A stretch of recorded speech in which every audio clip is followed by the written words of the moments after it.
लड़का अचानक खाई के किनारे लटक गया। नीचे गहरी खाई थी और हाथ में बस एक पतली सी लोहे की पाइप। तभी दूर खड़ा जायरोन उसकी तरफ मुड़ा। उसने हालात को समझा और धीरे धीरे आगे बढ़ा। पाइप इतनी पतली थी कि जैसे टूथपिक हो। जायरोन भी एक पल के लिए हिचका, लेकिन लड़के की पकड़ ढीली पड़ रही थी। मजबूर होकर जायरोन आगे बढ़ा। तभी अचानक पाइप का एक सिरा टूट गया। साथ खड़े लोग चीख पड़े। जैसे ही जायरोन और आगे बढ़ा, दूसरा सिरा भी चरमराया और टूट गया। उसी पल लड़के ने जायरोन की पूंछ पकड़ ली। दोनों नीचे गिरने ही वाले थे। तभी अचानक वे हवा में रुक गए। सबकी सांसें थम गईं। किसी को समझ नहीं आया क्या हुआ। तभी जायरोन ने अपने विशाल पंख फैलाए और जोर से फड़फड़ाए। वो उड़ सकता था। कुछ ही पलों में वो लड़के को सुरक्षित चट्टान पर ले आया, लेकिन राहत ज्यादा देर नहीं चली। अचानक एक बेहोशी वाली गोली जायरोन के शरीर में आ लगी। शिकारी हथियारों के साथ सामने आ चुके थे। सबकी आंखों के सामने जायरोन को पिंजरे में बंद कर ले जाया गया। शिकारी जीत की खुशी में गाड़ी दौड़ाने लगा, लेकिन अचानक जंगल में एक भयानक दहाड़ गूंजी। उसने ब्रेक मारा। तभी देखा गाड़ी के सामने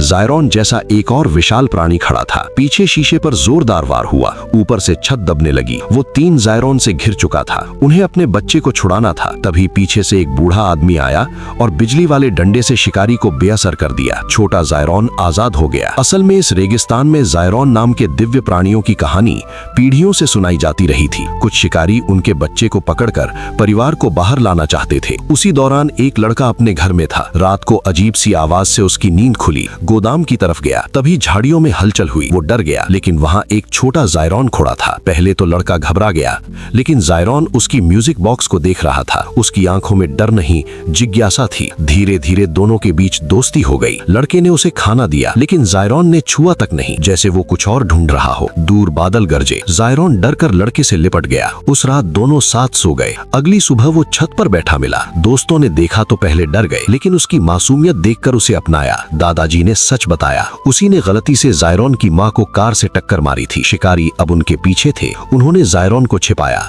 उड़ना सिखाया, लेकिन शिकारी फिर आ पहुंचे। बेहोशी की गोली चली और जायरोन फिर पकड़ा गया। दादाजी ने आखिरी वक्त पर हमला किया, गाड़ी छीनी और सब मिलकर उसे वापस उसी जगह ले गए जहां से कहानी शुरू हुई थी। जायरोन ने हवा को सूंघा और आगे दौड़ पड़ा। लड़का पीछे पीछे गया। चट्टान के किनारे विदा लेने का वक्त आ चुका था। अचानक पीछे एक बाघ आ गया। लड़का पाइप पर चढ़ गया। फिसलने ही वाला था कि जायरोन लौट आया। उसने फिर उसकी जान बचाई, लेकिन शिकारी फिर पहुंच गए। इस बार तीनों जायरोन आसमान से उतरे। शिकारी मजबूर था। उसने हथियार डाल दिए। छोटा जायरोन आखिर अपने परिवार के साथ उड़ गया, आसमान में गुम हो गया। कुछ दिनों बाद जब लड़का घर लौटने के लिए विमान में बैठा, उसने खिड़की से बाहर देखा। बादलों के बीच जायरोन उड़ रहा था। वो कभी गया ही नहीं था।